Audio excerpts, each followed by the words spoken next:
Hey there, I'm back again. Found a new spot here down by the creek, and as you can see, it's quite the sight to behold.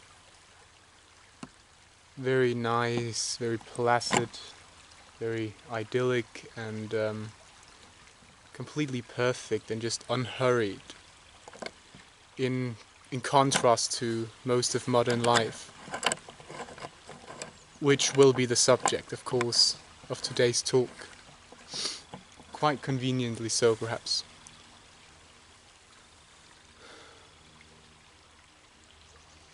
I find it increasingly harder for every day to participate in this form of society that we are conducting at the moment, and that we have been conducting for the last. Yeah, well, it has deep roots, of course, in in the history of Western civilization. And to say when it all began, well, you probably have to go back all the way to the Sumerians, who were the first people to officially step into history and develop a formal writing system and so forth and so on. They developed legislature, um, mathematics, mythology, at least written mythological law, um, a form of history. Like they were the first to set their feet on the moon, you might say. And since then, it has all been developing and compounding, intensifying and worsening in a lot of ways.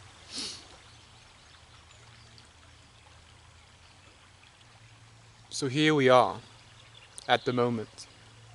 And what do we make of it? Do we feel the reward of modern technology and industry? Or are we indeed slaves?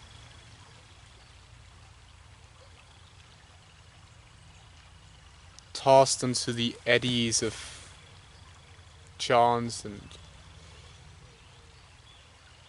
unforeseen contingencies, with no way to take control over our lives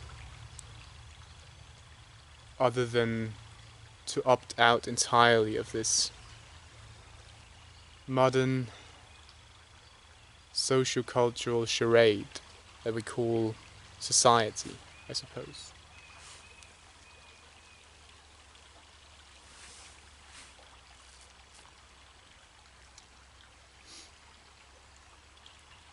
Modern society is essentially filled with nothing but distractions to keep your mind, away from the facts, from recognizing the fact, preventing your mind, keeping your mind away from recognizing that it's not in its right place, in its right configuration, and it's in its right relationship with the environment.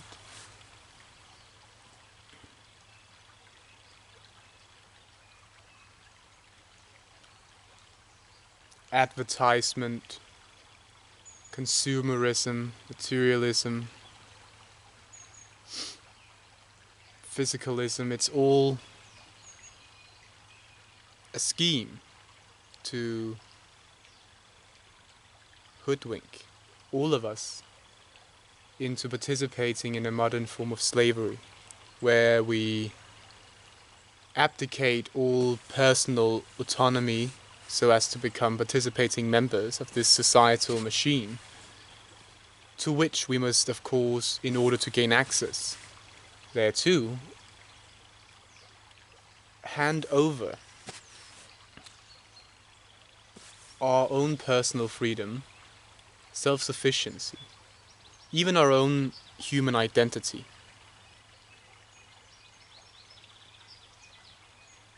And in so doing, we become slaves unto the system, because now that we can't fend for ourselves and provide for our own means of our own livelihood, our own means of sustenance, we have to work in this system to make money so that we can buy food and survive.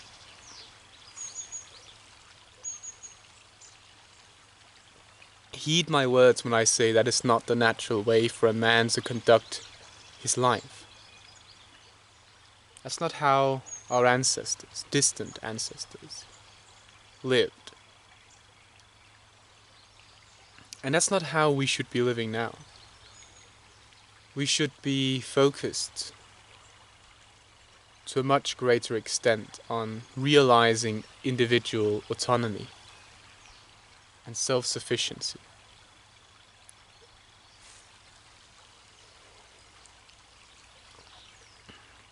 The two are linked in a such form of duality that you can't be autonomous if you're not self-sufficient, and you can't be self-sufficient if you're not autonomous. You must, in order to be one, you must be the other simultaneously. And those are the two core virtues that modern society forces you to abnegate.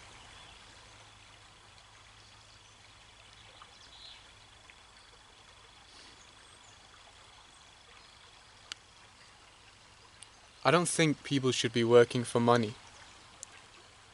I think it's a very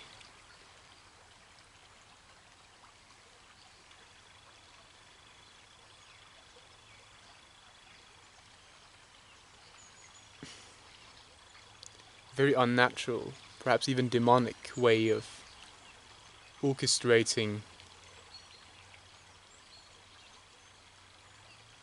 an economy. It should be an economy based on favors, on cooperation in local communities, poleis you might call them, with a Grecian twist.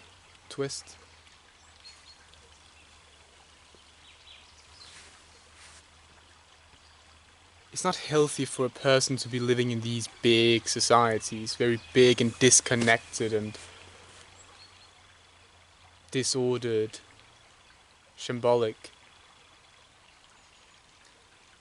We used to live in tribal communities, and our emotionality is intrinsically linked to participating in such local social environments. Troops, tribes, clans, where we can all look each other in the eyes and recognize the brotherhood in the other. Where we don't all need to, write down on a piece of paper how much everybody owes one another. Because no one really owes anybody anything, because we in a sense owe each other everything. Helping each other to accomplish all those necessary tasks that must be accomplished in order to have a fruitioning society, community.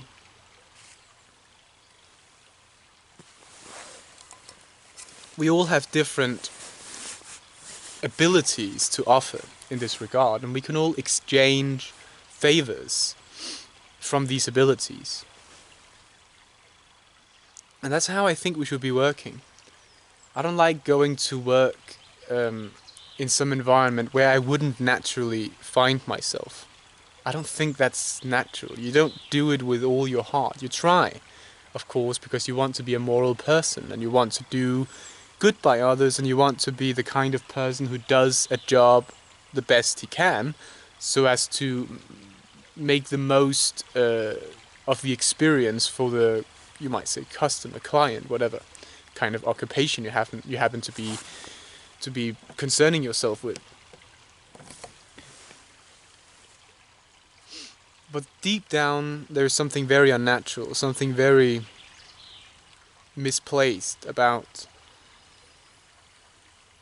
conducting your affairs in that way. I think we should only do work that we feel that it is incumbent on us to do. And of course people can be lazy, I know, but that has more to do with their, I look at it differently. I think all people are really deep down fundamentally irremediably lazy. and that it's a sense of morality that forces us, in a sense, to step into action, actually do things, or maybe just the very suffering of existence itself, the urge to alleviate it and to occupy your mind with just something other than just sitting there and just staring into the air. Maybe there is a, confluence of various factors here, but deep down, I don't think people are really that. We're all very lazy, and if we could just sit there and not do anything and have our needs fulfilled, it's really because we can't do that we need to go out and do things. But when you go to work in a modern society, you don't do it to get your needs fulfilled or to pass time productively. You do it because you have to. You're forced to, not from existential exigency, but from lack of any self-sufficiency that would otherwise, or with which you could otherwise provide for yourself. So you have really your hands tied behind your back when you participate in such a transaction. And there is something deep down in my soul that just abhors, denies, resists any such activity, such as working in a modern setting. I want to do work that is meaningful. I want to work for people, not for businesses. I want to work for a community, for building a community with others, and we can all contribute with each of our own abilities and proficiencies. But this requires a much smaller group of people than a, big city. It requires a place more like this, I suppose, where we can all, sit down around the fire, the bonfire, and have a feast.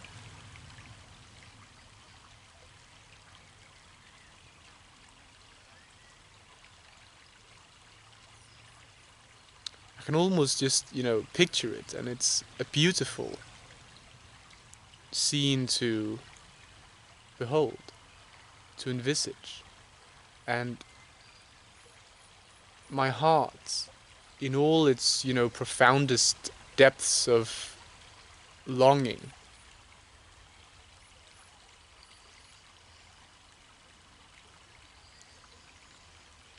reach out towards this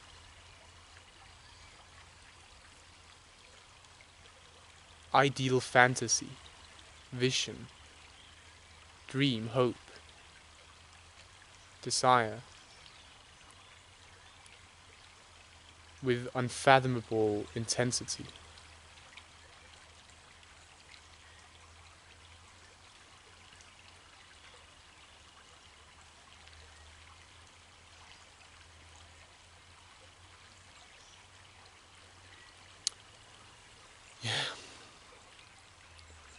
I think my way of getting through the hustle of, modern work and society in general is going to be by clinging to the knowledge that one day, having done all that work and saved up that money, I can start my own community somewhere.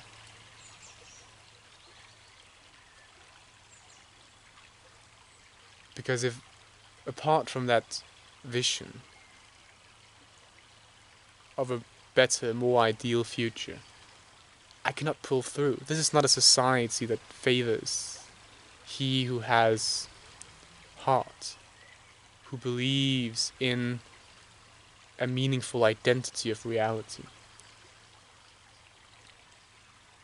who believes in truth, justice, and beauty, more than money, greed, and corporatism.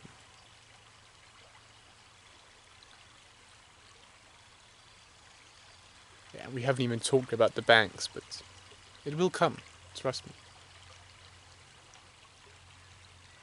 Not today, because I still have a lot of reading to do to understand the situation better, But trust me, we will address that as well.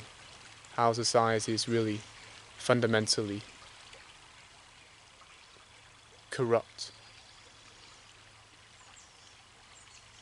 as a direct result of its economical configuration.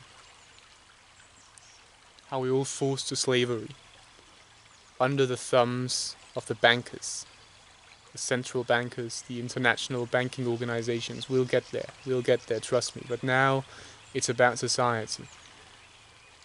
And I suppose I could delve more incisively into the whole nature of the educational system and the malfunction thereof, but I will also save that for a later occasion. Now I think it was more primarily supposed to be about just the sense of malaise I experience from participating in this form of society and my longing for something different and a redeeming alternative.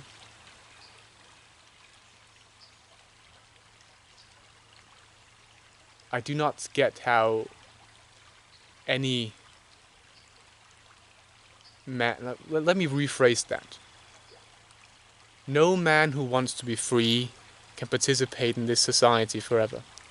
He can only do so if it contributes at some later event to his freedom or full attainment thereof. You either serve man or you serve God, but not both. Not always. If you serve a man who serves God, then you do serve God, but this society does not serve God. Let's get that very clear.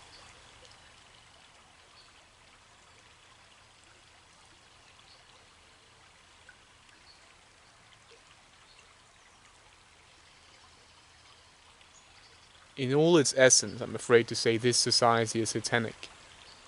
It has been co-opted by malevolent metaphysical forces. You can call them demons.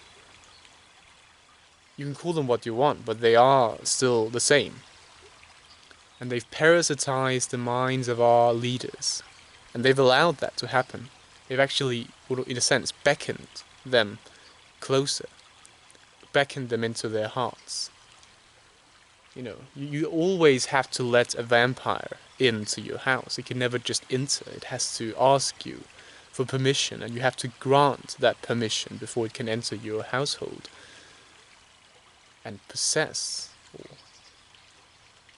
drain the blood of the persons therein.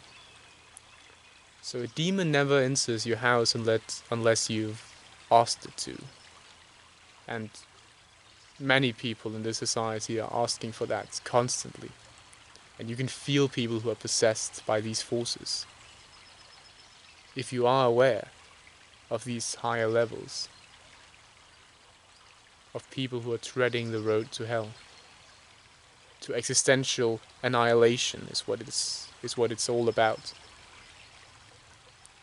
He who is asymmetrical to the identity of reality will face but annihilation in the end.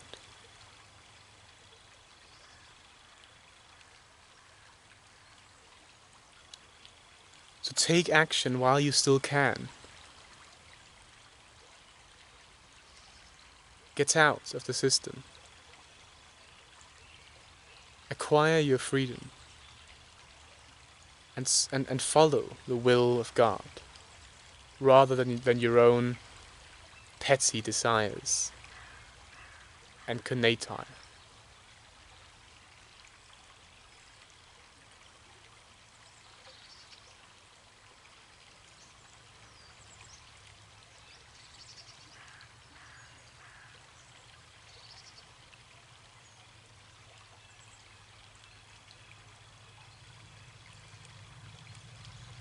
Listen to the voice of this creek and heed the message that it betrays unto you. Feel its mesmerizing whisper ooze into your psychic core in which your true person resides, and feel it there in living.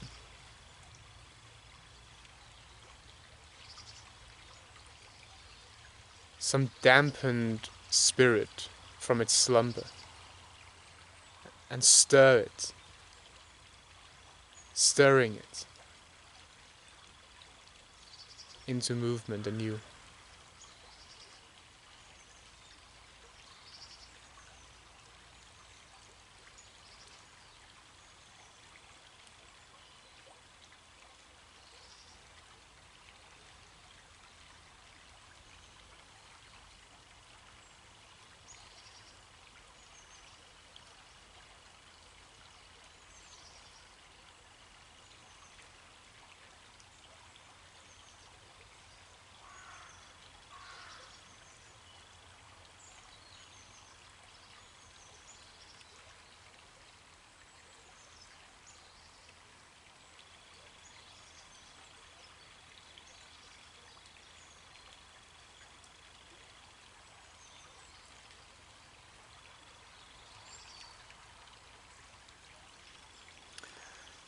Yeah, I suppose that's all I have to say.